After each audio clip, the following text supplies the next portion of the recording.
Hi,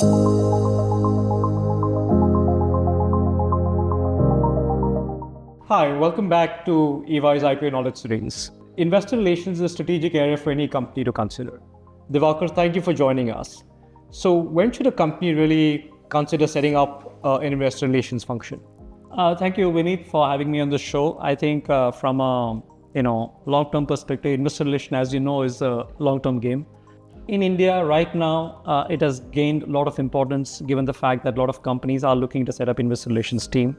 So in my opinion, a good time to set up investor relations practice would be about 3 to 6 months before the company lists.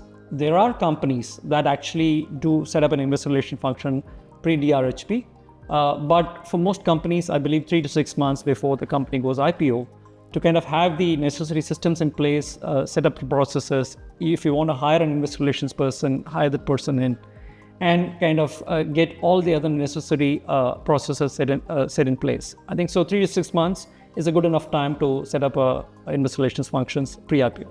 Sure, no, thank you. And setting it up 3 to 6 months before IPO, it'd be useful to just understand what are those key activities that should really happen pre-IPO and those that continue post. So any light on that, please? Yeah. So now I'd like to differentiate here. While I did say the investor relations function can be set up 3 to 6 months before, typically the activities that can be done pre-IPO would include a bunch of things, including crafting the equity story for the company, which basically is the story that is going to sell to the public for the IPO. That is number one. Number two is obviously in consultation with the bankers, you're going to do the investor roadshows, which basically goes and tells your story to the public at large. 3, setting up your financial disclosure and practices in place, because at the end of the day, numbers is going to speak the story. Number 4, ensure that you have a very good PR and media setup, which basically again kind of complements what the IR function does.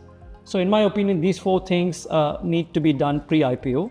Obviously, post-IPO is more of the same, but here now you're a listed company. A lot of what you do is out in the public markets. As a result, I think a lot of the functions that was done pre-IPO would be done post-IPO, but with a greater degree of scrutiny from the regulators and the investor society. Sure. I mean, and that's really interesting to kind of plan it that way. But one of the questions the company typically faces is, should this be done internally? Should this be done by an external agency? So what do you really see in the marketplace? I think it's a mix. I wouldn't say that one size fits all strategy. The larger companies typically love to have an internal investor relations person at the helm of affairs, which I think is the right way to go about. The smaller mid-cap and small-cap companies might not have the wherewithal to hire an expensive IR resource. In such cases, we do recommend that a company like us, which offers outsourced IR support, comes in, puts the systems in place, practices in place, and ensures the internal investor relations person team has enough training for a certain period of time, after which he can run the function himself rather than relying on us.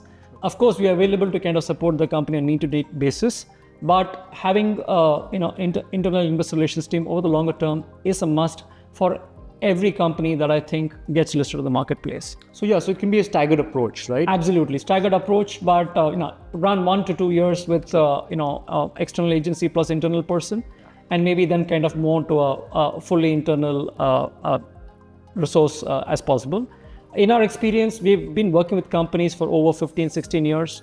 They have adopted an approach where they've kind of still used an external help to help them with the investor relation effort. So I think, as I said, it's case to case. You need to see what kind of works for you, and then work accordingly. Yeah. No, thanks, Diwakar. And given the strategic nature, any other advice that you'd like to share with our viewers? Yeah, I think key thing that investors or the people should know, or the company should know in this case, is investor relations is long term.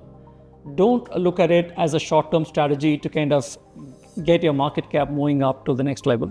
I'm a runner, so I kind of equate it to running a marathon. So IR is like running a marathon. You do those, huge bunch of training efforts and things like that. and you keep doing the same thing over and over again with no thrills. Unlike you watching Usain Bolt running a 100-meter sprint, there's a lot more thrill in the 100 meters, but it just lasts for those 10 seconds. This goes on over 2 to 4 hours depending on the pace you run.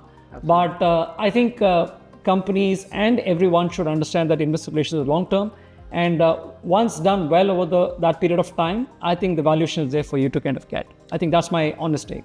Thank you, Diwakar. And with that, really looking to say thank you to our viewers as well. Absolutely. I think if there are any specific questions on the investor relations function, please reach out to us at EY, and we'd be happy to kind of help you with any or every part of the process. Thank you so much.